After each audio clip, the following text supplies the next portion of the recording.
Method of correctly administering nasal spray. To ensure optimal usage, kindly remove the protective cap and gently shake the bottle.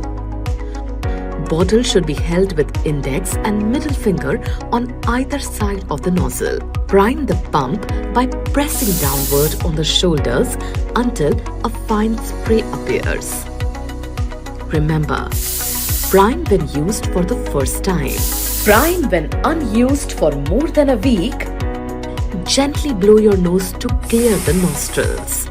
Close one nostril, tilt your head forward slightly and keep the bottle upright. Carefully insert the applicator into the other nostril, away from the septum.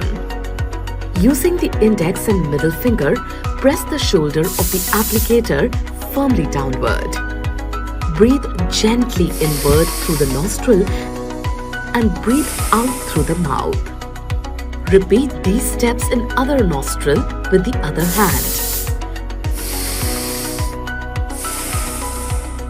Wipe the applicator with a clean tissue and replace the protective cap.